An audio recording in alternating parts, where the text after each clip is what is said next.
Salut à tous, je suis Silab Baka. J'ai décidé de faire des vidéos pour motiver toutes les personnes qui pensent que on peut partir des zéros. Aujourd'hui, je vais continuer sur comment épargner et pouvoir gérer les pressions sociales. Dans ma vidéo précédente, j'avais expliqué que pour pouvoir épargner, pour pouvoir économiser et lancer un business, il faut apprendre à gérer ses ressources. Il faut apprendre à gérer les pressions sociales. Il faut apprendre à dire non à un certain nombre de sollicitations. Mais j'ai dit qu'avant de dire non, il faut se préparer à dire non. Comment on se prépare à dire non?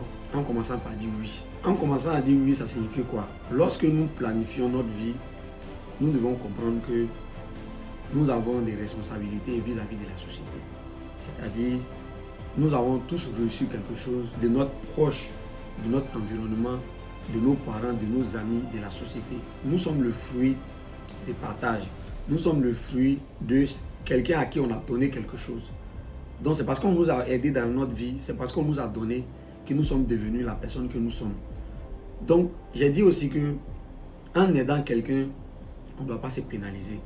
Donc pour cela, chacun doit s'organiser de telle sorte qu'il puisse planifier et organiser l'aide qu'il va apporter à sa communauté, à ses proches, à la société, de telle sorte que l'aide ne soit pas un handicap pour nous. J'ai rappelé aussi qu'il y a plusieurs personnes qui se retrouvent dans des situations où c'est le non qui les soulage.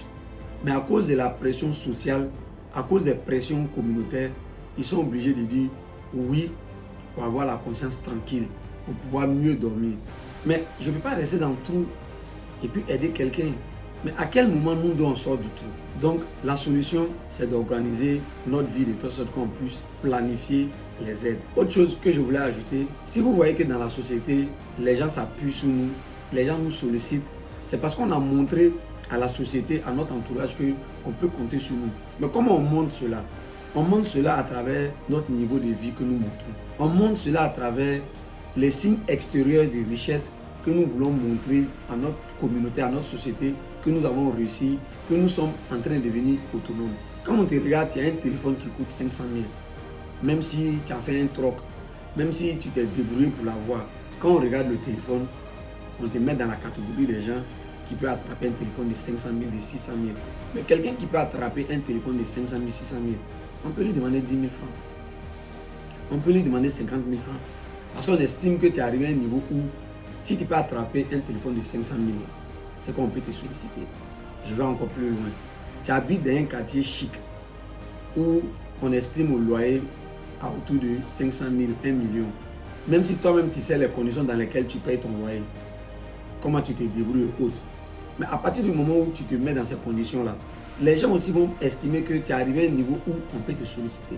Autre chose encore, tu roules dans une voiture dans un certain nombre de standing. On va estimer que si tu roules dans ce genre de véhicule-là, ça veut dire que tu as atteint un niveau de réussite sociale. Donc c'est nous-mêmes qui ouvrons la porte aux sollicitations. Les gens ont l'habitude de dire qu'il faut se faire plaisir. Effectivement, il faut se faire plaisir. Mais il faut qu'on comprenne que lorsqu'on ouvre la brèche, lorsqu'on montre aux gens qu'on a réussi, les gens ont le droit de venir nous solliciter. Et quand les gens viennent nous solliciter là, on ne nous emmerde pas. On ne nous emmerde pas parce que toi-même dans ta situation d'antan là, tu as sollicité des gens à travers ces signes extérieurs aussi. Pourquoi tu ne vas pas aller demander 100 000 francs à quelqu'un, quand tu le regardes, tu sais que lui-même ne peut même pas avoir 50 000 francs. Mais lui à qui tu vas aller demander 100 000 francs, c'est parce que tu sais qu'il peut te donner. Et quand il ne te donne pas là, tu trouves qu'il est méchant. Mais si vous vivez au-dessus de vos moyens, si vous montrez aux gens que vous avez réussi, et vous-même vous savez très bien que votre vie là c'est coupé, décalé. Vous coupez ici, vous collez ici, vous coupez ici, vous collez ici. Vous-même vous savez que vous avez du mal à joindre les deux bouts. Mais vous voulez montrer aux gens que ça va chez vous. Les gens vont vous solliciter. J'insiste beaucoup sur ce côté-là parce que pour pouvoir réussir notre vie, il faut apprendre à gérer les pressions sociales. La meilleure manière de gérer les pressions sociales, c'est de passer inaperçu. La meilleure manière de gérer les pressions sociales, c'est d'être humble, c'est d'être discret. J'insiste sur ce côté. Parce que si vous ne savez pas gérer la discrétion au niveau de la réussite, dans vos débuts, vous allez vous mettre dans un écosystème où vous ne pourrez plus revenir en arrière. Parce que vous allez vous mettre dans un schéma où, si vous n'êtes pas fort mentalement, si vous n'êtes pas fort psychologiquement, si vous n'avez pas une forte personnalité, vous allez avoir du mal en sortir, vous allez avoir du mal à changer la perception que les gens ont de vous. Et les gens vont penser que vous êtes méchant. Et si les gens pensent que vous êtes méchant, ça va déteindre sur vous, ça va déteindre sur votre activité, ça va déteindre sur votre vie. Donc, ce que les gens pensent de nous dans notre communauté, ce que les gens pensent de nous dans notre entourage, c'est important.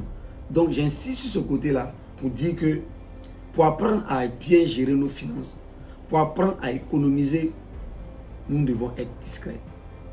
Restez connectés pour notre prochaine vidéo et à très bientôt.